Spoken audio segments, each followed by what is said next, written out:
আসসালামু আলাইকুম। সকলকে আমন্ত্রণ আনন্দ টিভি সংবাদে। আপনাদের সঙ্গে আছি আমি সুমাইয়া আজাদ। বাংলাদেশের অভূতপূর্ব উন্নয়নের দিকপাল ও রূপকার, দূরদর্শী ও বলিষ্ঠ নেতৃত্বের গুণাবলী সম্পন্ন বঙ্গবন্ধু কন্যা ও প্রধানমন্ত্রী শেখ হাসিনার ৭৫তম জন্মদিন আজ। ১৯৪৭ সালের ২৮ সেপ্টেম্বর আজকের এই দিনে গোপালগঞ্জের টুঙ্গিপাড়ায় জন্মগ্রহণ করেন তিনি। প্রধানমন্ত্রীর হাত ধরে এগিয়ে যাচ্ছে বাংলাদেশ। দেশের সীমানা ছাড়িয়ে বিশ্ব পরিমণ্ডলেও ছড়িয়ে পড়ছে প্রধানমন্ত্রীর নেতৃত্বের প্রশংসা। জননেত্রী থেকে হয়ে উঠেছেন বিশ্বনেত্রী।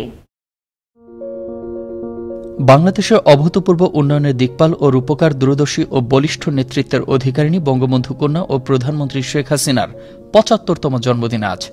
১৯৪৭ সালের ২৮ সেপ্টেম্বর গোপালগঞ্জের টুঙ্গিপাড়ায় জন্মগ্রহণ করেন তিনি। দাদা শেখ লুৎফর রহমান ও দাদি সাহেরা খাতুনের অতি আদরের নাতনি শেখ হাসিনার শৈশব কৈশোর কেটেছে টুঙ্গিপাড়ায়। শেখ হাসিনার শিক্ষাজীবনও শুরু হয়েছিল টুঙ্গিপাড়ার এক পাঠশালায়। ১৯৫৪ সালের নির্বাচনে বঙ্গবন্ধু প্রাদেশিক পরিষদের সদস্য নির্বাচিত হয়ে পরিবারকে ঢাকায় নিয়ে আসেন। এরপর ১৯৬৫ সালে মাধ্যমিক, ১৯৬৭ সালে উচ্চ মাধ্যমিক পরীক্ষায় সফলতার সাথে উত্তীর্ণ হন। সে বছরই তিনি ঢাকা বিশ্ববিদ্যালয়ে বাংলা ভাষা ও সাহিত্যে অনার্সে ভর্তি হন এবং ১৯৭৩ সালে স্নাতক ডিগ্রি লাভ করেন। শেখ হাসিনা ঢাকা বিশ্ববিদ্যালয় ছাত্রলীগের সদস্য এবং রোকেয়া হল শাখার সাধারণ সম্পাদক ছিলেন। ছাত্রলীগের নেত্রী হিসেবে তিনি আইয়ুব বিরোধী আন্দোলন এবং ৬ দফা আন্দোলনে সক্রিয়ভাবে অংশগ্রহণ করেন। পরবর্তীতে বঙ্গবন্ধুর আগ্রহে ১৯৬৮ সালে প্রখ্যাত পরমাণু বিজ্ঞানী ড ওয়াজেদ মিয়ার সঙ্গে শেখ হাসিনার বিবাহ সম্পন্ন হয়। হাজার বছরের শ্রেষ্ঠ বাঙালি জাতির জনক বঙ্গবন্ধু শেখ মুজিবুর রহমান ১৯৭৫ সালে সপরিবারে নিহত হওয়ার আগে ছোট বোন শেখ রেহানা সহ শেখ হাসিনা ইউরোপ যান। সেখানে অবস্থানকালে তিনি সপরিবারে বঙ্গবন্ধুর নিহত হওয়ার খবর পান। তাৎক্ষণিকভাবে দেশে ফেরার কোনো পরিবেশ না থাকায় তিনি ইউরোপ ছেড়ে স্বামী সন্তান সহ ভারতে রাজনৈতিক আশ্রয় নেন। আসে ১৯৮১ সাল। সে বছর আওয়ামী লীগের দ্বিবার্ষিক সম্মেলনে তাকে দলের সভাপতি নির্বাচিত করা হয়। আর ওই বছরেই ১৭ মে দীর্ঘ ৬ বছর প্রবাস জীবনের অবসান ঘটিয়ে বঙ্গবন্ধুর স্বপ্ন পূরণে পা রাখেন স্বদেশের মাটিতে। তিনি নেতৃত্ব দেন ১৯৯০ সালের ঐতিহাসিক গণ আন্দোলনে। আওয়ামী লীগ ১৯৯৬ সালের নির্বাচনে সংখ্যাগরিষ্ঠ আসন পেয়ে দীর্ঘ ২১ বছর পর সরকার গঠন করে এবং সে বছরের ২৩ জুন প্রথমবারের মতো দেশের প্রধানমন্ত্রীর দায়িত্ব গ্রহণ করেন তিনি। এরপর ২০০৮ সালের ২৯ ডিসেম্বর অনুষ্ঠিত সংসদ নির্বাচনে আওয়ামী লীগ ২/৩-এরও বেশি আসন নিয়ে বিশাল বিজয় অর্জন করে। এ বিজয়ের মধ্য দিয়ে শেখ হাসিনা দ্বিতীয়বারের মতো বাংলাদেশের প্রধানমন্ত্রী নির্বাচিত হন। পরবর্তীতে ২০১৪ সালের ৫ই জানুয়ারি তৃতীয়বার এবং ২০১৮ সালের ডিসেম্বরে সংসদ নির্বাচনে বিজয়ী হয়ে চতুর্থবারের মতো বাংলাদেশের প্রধানমন্ত্রীর দায়িত্ব পালন করছেন। এদিকে প্রধানমন্ত্রীর জন্মদিন উপলক্ষে কেন্দ্রীয় কর্মসূচির অংশ হিসেবে মঙ্গলবার সকাল ১০:৩০টায় বঙ্গবন্ধু আন্তর্জাতিক সম্মেলন কেন্দ্রে আলোচনা সভার আয়োজন করে বাংলাদেশ আওয়ামী লীগ।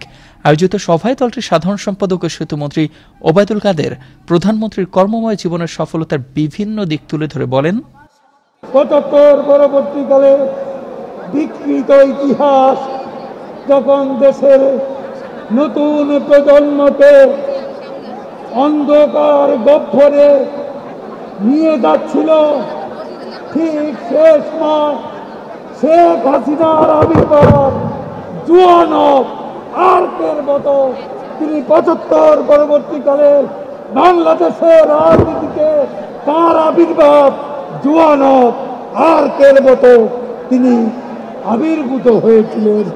প্রধানমন্ত্রী তার পিতা বঙ্গবন্ধু শেখ মুজিবুর রহমানের পদাঙ্ক অনুসরণ করে গেল ২৪ সেপ্টেম্বর অন্যান্য বিশ্ব নেতাদের অংশগ্রহণে ইউএনজির সাধারণ আলোচনায় অন্যান্য বছরের মতোই বাংলায় ভাষণ দেন। এর আগে তাকে জাতিসংঘের এসডিজি অগ্রগতি পুরস্কার প্রদান করা হয়। আন্তর্জাতিক পরিমণ্ডলে পেয়েছেন অসংখ্য বিরল সম্মাননা ও পদক। টিকাদান কর্মসূচিতে বাংলাদেশের সফলতার জন্য ২০১৯-এর ২৩ সেপ্টেম্বর প্রধানমন্ত্রী শেখ হাসিনাকে ভ্যাকসিন হিরো পুরস্কার দেয় গ্লোবাল অ্যালায়েন্স ফর ভ্যাকসিনেশন এবং ইমিউনাইজেশন। একই মাসে শেখ হাসিনাকে ডক্টর কালাম স্মৃতি ইন্টারন্যাশনাল এক্সেলেন্স অ্যাওয়ার্ড প্রদান করা হয়। শিল্প, সংস্কৃতি ও সাহিত্য অন্তঃপ্রাণ শেখ হাসিনা লেখালেখিও করেন। তার লেখা এবং সম্পাদিত গ্রন্থের সংখ্যা ৩০টিরও বেশি। কখনো চড়েছেন গাঁও গ্রামের সড়কের ভ্যানগাড়িতে, কখনো হেঁটেছেন সমুদ্র তটে খালি পায়ে। হাসেন শিশুদের মতো করেই, বেঁচে রয়েছেন অন্য সব সাধারণের মতোই। যেন সাধারণের মাঝেই অসাধারণ ব্যক্তিত্বের এক বাস্তব দৃষ্টান্ত তিনি। হয়ে উঠেছেন বিশ্বনেত্রী। যার প্রশংসায় পঞ্চমুখ জাতিসংঘের মহাসচিব অ্যান্তনিও গুতেরেস নিজেও।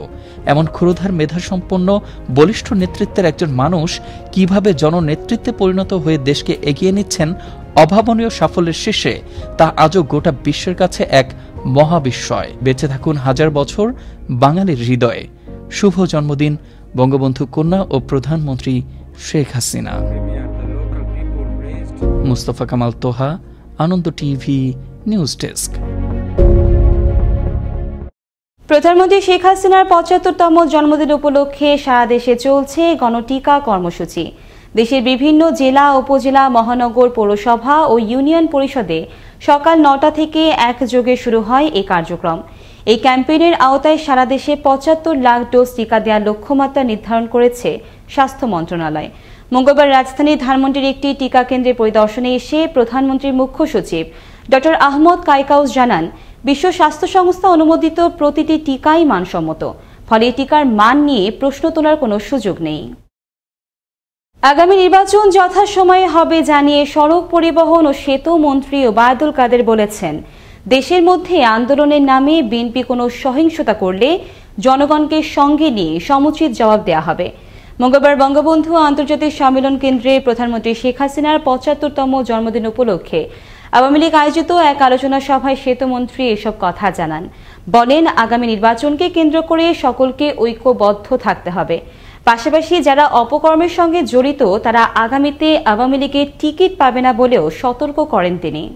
পৃথিবীর অন্যান্য গণতান্ত্রিক দেশে যেভাবে নির্বাচন হয়, বাংলাদেশেও সময় মতো সংবিধান অনুযায়ী ঠিক সেভাবেই নির্বাচন হবে। দেশে এসে পৌঁছেছে ফাইজারের আরও ২৫ লাখ ডোজ টিকা। কোভ্যাক্সের আওতায় যুক্তরাষ্ট্রের ফ্লোরিডা অঙ্গরাজ্য থেকে এসব টিকা মঙ্গলবার ভোর ৫টা মালদ্বীপিয়ান ইয়ার্ডে হযরত শাহজালাল আন্তর্জাতিক বিমানবন্দরে এসে পৌঁছায়। বিমানবন্দরে টিকাগুলো গ্রহণ করে স্বাস্থ্য মন্ত্রণালয়, স্বাস্থ্য অধিদপ্তর, সিএমএসডি ও বিমানবন্দর কর্তৃপক্ষ। বিষয়টি নিশ্চিত করেন স্বাস্থ্য ও পরিবার কল্যাণ মন্ত্রণালয়ের সিনিয়র তথ্য কর্মকর্তা মাইদুল ইসলাম প্রধান। সেনাবাহিনীর অবসরপ্রাপ্ত মেজর সিনহা মোহাম্মদ রাশেদ খান হত্যা মামলার ৪র্থ দফায় শুরু হল প্রথম দিনের সাক্ষ্য গ্রহণ। মঙ্গলবার সকাল 10:15টায় কক্সবাজার জেলা দায়রা জজ ইসমাইলের আদালতে এই সাক্ষ্য গ্রহণ শুরু হয়। টানা ২ দিনের প্রথম দিনে ১৫তম সাক্ষীর সাক্ষ্য ও জেরা চলবে বলে জানান কক্সবাজার জেলা ও দায়রা জজ আদালতের পাবলিক প্রসিকিউটর ফরিদুল আলম। এর আগে সকাল ৯:৩০টায় জেলা কারাগার থেকে বরখাস্তকৃত ওসি প্রদীপ সহ মামলার ১৫ আসামিকে কড়া পুলিশি পাহারায় প্রিজন ভ্যানে করে আদালতে আনা হয়। ২৩শে অক্টোবর অনুষ্ঠিত হতে যাওয়া বাংলাদেশ ফেডারেল সাংবাদিক ইউনিয়নের নির্বাচন আগামী ২ মাসের জন্য স্থগিত করেছেন হাইকোর্ট।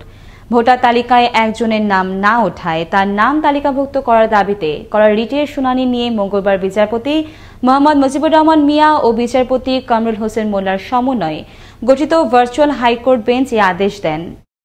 প্রধানমন্ত্রী শেখ হাসিনার ৭৫তম জন্মদিন উপলক্ষে দেশব্যাপী কর্মসূচির অংশ হিসেবে ব্রাহ্মণবাড়িয়ায় করোনা প্রতিরোধে দিনব্যাপী শুরু হল গণটিকা দান কার্যক্রম।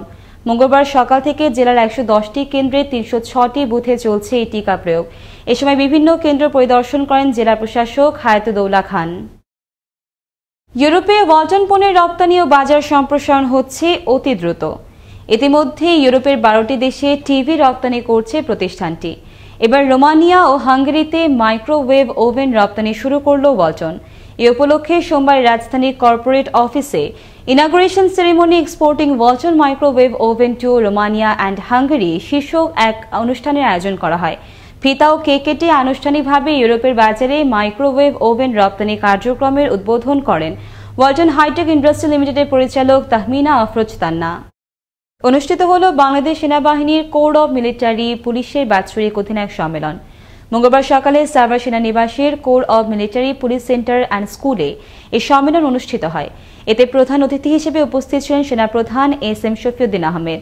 সম্মেলন শেষে মহান মুক্তিযুদ্ধে সিএমপির ১৭ জন বীর শহীদ মুক্তিযোদ্ধাদের স্মৃতির স্মরণে বিজয় চেতনা নামের একটি স্মৃতিস্তম্ভ উদ্বোধন করেন সেনাপ্রধান।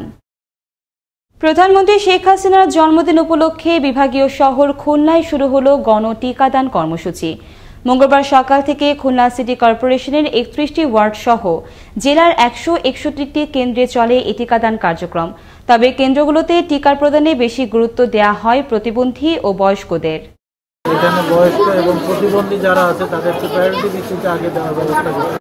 গোপন সংবাদের ভিত্তিতে গেল রাতে কক্সবাজার সদরের লিংক রোড এলাকায় অভিযান চালিয়ে সায়রা বানু নামের এক নারী মাদক কারবারিকে আটক করে গোয়েন্দা পুলিশ। এ সময় তার কাছ থেকে উদ্ধার করা হয় 6 কেজি গাঁজা ও 20 বোতল ফেন্সিডিল। মঙ্গলবার সকালে এক প্রেস বিজ্ঞপ্তিতে এই তথ্য নিশ্চিত করেন জেলা গোয়েন্দা পুলিশের ভারপ্রাপ্ত কর্মকর্তা শেখ মোহাম্মদ আলী। এবার কৃষি সংবাদ।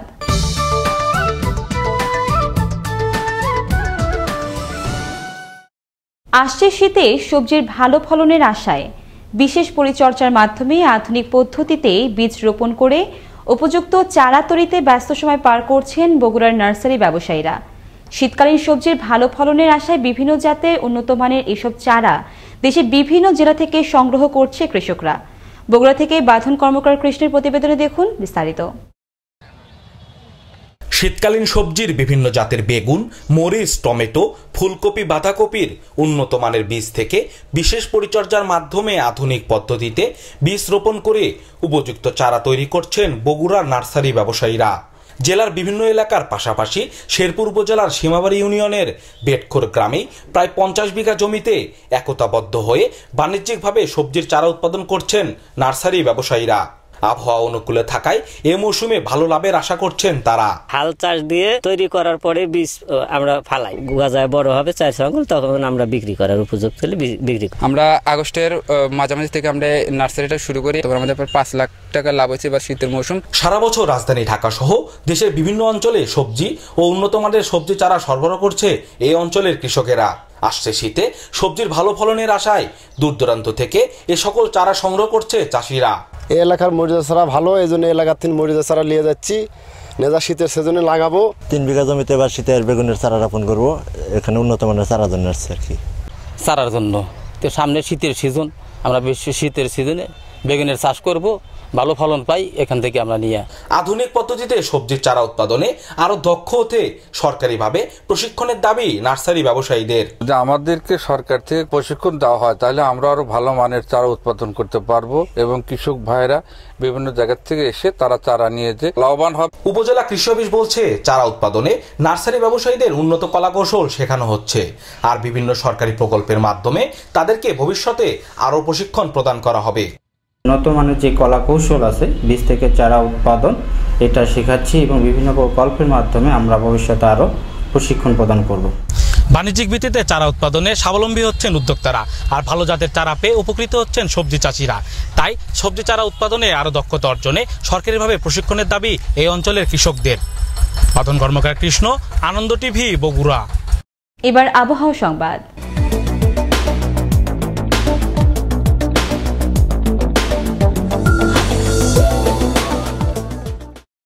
লঘুচাপ নিয়ে আবহাওয়ার পূর্বাভাসে বলা হয় খুলনা ও বরিশাল বিভাগের অধিকাংশ জায়গায়, ঢাকা ও চট্টগ্রাম বিভাগের অনেক জায়গায় এবং রংপুর, রাজশাহী, ময়মনসিংহ ও সিলেট বিভাগের কিছু কিছু জায়গায় অস্থায়ীভাবে দমকা ও ঝড়ো হাওয়া সহ হালকা থেকে মাঝারি ধরনের বৃষ্টি অথবা বজ্রসহ বৃষ্টি হতে পারে। সেই সঙ্গে দেশের দক্ষিণাঞ্চলের কোথাও কোথাও মাঝারি ধরনের ভারী থেকে ভারী বর্ষণ হতে পারে। মঙ্গলবার সকাল 9টা থেকে পরবর্তী 24 ঘন্টার আবহাওয়ার পূর্বাভাসে এসব তথ্য জানানো হয়। এই ছিল এখনকার মতো। আনন্দ টিভির সংবাদ দেখুন প্রতিদিন বিকেল 5টা 30 মিনিট এবং রাত 9টা 30 মিনিটে। আনন্দ টিভির সঙ্গে থাকার জন্য সকলকে ধন্যবাদ।